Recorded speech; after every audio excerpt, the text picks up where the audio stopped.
Assalamualaikum warahmatullahi wabarakatuh. Kali ini kita akan memaparkan materi tentang pendidikan karakter. Penguatan pendidikan karakter atau pendidikan moral dalam konteks sekarang sangat relevan untuk mengatasi krisis moral yang sedang melanda di negara kita.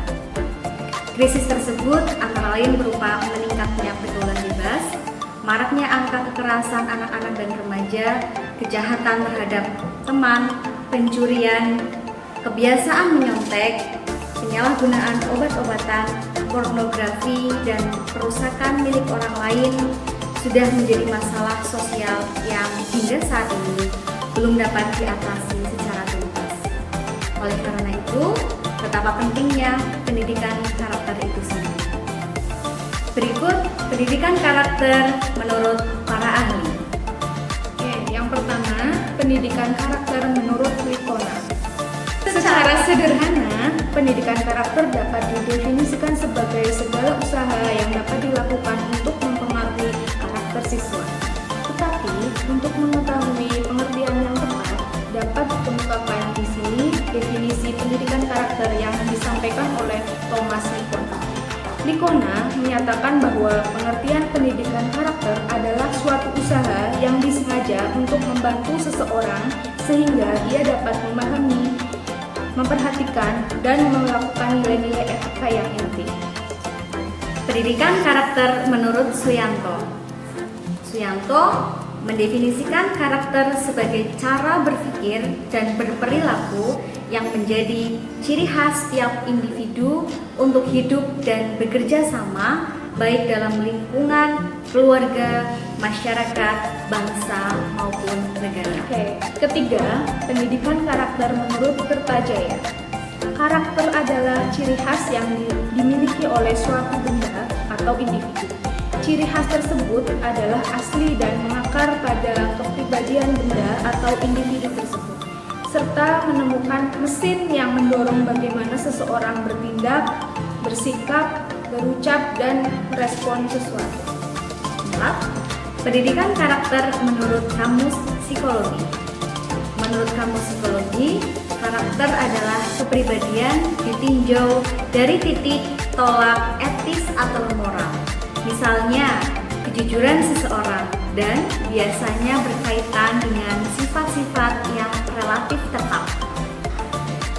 Ada 18 butir nilai-nilai pendidikan karakter, yaitu religius, jujur, toleransi, disiplin, kerja keras, kreatif, mandiri, demokratis, rasa ingin tahu, semangat kebangsaan, cinta tanah air, menghargai prestasi, bersahabat atau komunikatif, cinta damai, gemar membaca, peduli lingkungan, peduli sosial, dan tanggung jawab. Pendidikan karakter merupakan metode khusus yang tepat agar tujuan pendidikan dapat tercapai.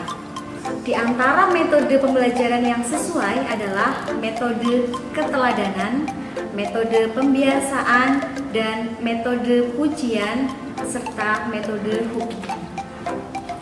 Amanah Undang-Undang Sisdiknas tahun 2003 bermaksud agar pendidikan tidak hanya membentuk insan Indonesia yang cerdas, namun juga berkepribadian atau berkarakter, sehingga nantinya akan lahir generasi bangsa yang tumbuh berkembang dengan karakter yang bernafas nilai-nilai luhur bangsa serta agama.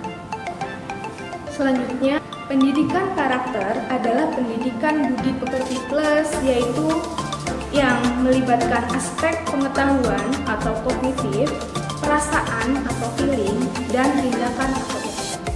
Menurut Thomas Likona, tanpa ketiga aspek ini, maka pendidikan karakter tidak akan efektif. Dengan pendidikan karakter yang diterapkan secara sistematis dan berkelanjutan, seorang anak akan menjadi cerdas emosinya. Kecerdasan emosi ini adalah bekal penting dalam mempersiapkan anak menyongsong masa depan. Karena seseorang akan lebih mudah dalam berhasil menghadapi segala macam tantangan hidup, termasuk tantangan untuk berhasil secara akademis. sini terdapat 9 pilar karakter yang berasal dari nilai-nilai luhur universal, yaitu yang pertama, karakter cinta Tuhan dan segenap ciptaannya. Yang kedua, kemandirian dan tanggung jawab. Yang ketiga, kejujuran atau amanah. Yang keempat, hormat dan santun. Yang kelima, dermawan, suka menolong dan gotong royong atau kerjasama. Yang keenam, percaya diri dan pekerja keras. Yang ketujuh, kepemimpinan dan keadilan. Yang kedelapan, baik dan rendah hati. Dan yang terakhir, yang kesembilan, karakter toleransi, kedamaian, dan kesatuan. Kesembilan pilar karakter itu diajarkan secara sistematis dalam model pendidikan holistik menggunakan metode knowing the good, feeling the good, dan acting the good. Knowing the good bisa mudah diajarkan sebab pengetahuan bersifat kognitif saja. Setelah knowing the good harus ditumbuhkan feeling loving the good, yakni bagaimana merasakan dan mencintai kebajikan menjadi engine dan bisa membuat orang senantiasa mau berbuat sesuatu kebaikan. Sehingga tumbuh kesadaran bahwa orang mau melakukan perilaku kebajikan karena dia cinta dengan perilaku kebajikan itu.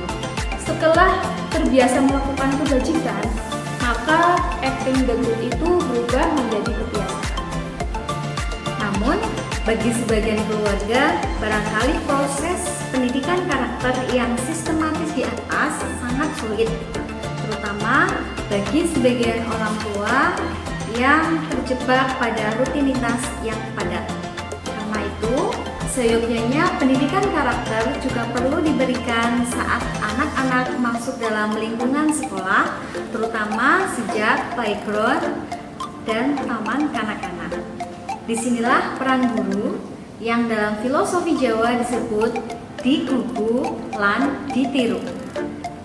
Karena guru adalah ujung tombak di kelas yang berhadapan langsung dengan peserta didik. Oke, selanjutnya dampak pendidikan karakter. Apa sih dampak pendidikan karakter terhadap keberhasilan akademik? Beberapa penelitian bermunculan untuk menjawab pertanyaan ini. Ringkasan dari beberapa penemuan penting mengenai hal ini diterbitkan oleh sebuah buletin karakter edukator yang diterbitkan oleh Karakter Education Partnership. Dalam buletin tersebut diuraikan bahwa hasil studi Dr. Martin Berkowitz dari University of Missouri menunjukkan peningkatan motivasi siswa dalam meraih prestasi akademik pada sekolah-sekolah yang menerapkan pendidikan karakter. Kelas-kelas yang secara komprehensif terlibat dalam pendidikan karakter menunjukkan adanya penurunan drastis pada perilaku negatif yang dapat menghambat keberhasilan akademik. Sebuah buku yang berjudul Emotional Intelligence and School Success mengkompilasikan berbagai hasil penelitian tentang pengaruh positif kecerdasan emosi anak terhadap keberhasilan di sekolah. Dikatakan bahwa ada sederet faktor-faktor resiko penyebab kegagalan anak di sekolah. Faktor-faktor resiko yang disebutkan ternyata bukan terletak pada kecerdasan otak, tetapi pada karakter, yaitu rasa percaya diri, kemampuan bekerja sama, kemampuan bergaul, kemampuan berkonsentrasi, rasa empati, dan kemampuan berkomunikasi. Hal itu sesuai dengan pendapat Daniel Goleman tentang keberhasilan seseorang di masyarakat. Ternyata 80% dipengaruhi oleh kecerdasan emosi dan hanya 20% ditentukan oleh kecerdasan otak atau IQ. Anak-anak yang mempunyai masalah dalam kecerdasan emosinya akan mengalami kesulitan belajar, bergaul, dan tidak dapat mengontrol emosinya. Anak-anak yang bermasalah ini sudah dapat dilihat sejak usia prasekolah dan kalau tidak ditangani akan terbawa sampai usia dewasa. Sebaliknya, para remaja yang berkarakter akan terhindar terhindar dari masalah-masalah umum yang dihadapi oleh remaja seperti kenakalan, tawuran, narkoba, miras, perilaku seks bebas, dan sebagainya. Beberapa negara yang telah menerapkan pendidikan karakter sejak pendidikan dasar diantaranya adalah Amerika Serikat, Jepang, Cina, dan Korea. Hasil penelitian di negara-negara ini menyatakan bahwa implementasi pendidikan karakter yang tersusun secara sistematis berdampak positif pada pencapaian akademis. Seiring sosialisasi tentang relevansi pendidikan karakter ini, semoga dalam waktu dekat tiap sekolah bisa segera menerapkannya, agar nantinya lahir generasi bangsa yang selain juga berkarakter sesuai nilai-nilai luhur bangsa dan agama. Demikianlah pemaparan materi pendidikan karakter. Terima kasih. Wassalamualaikum warahmatullahi wabarakatuh.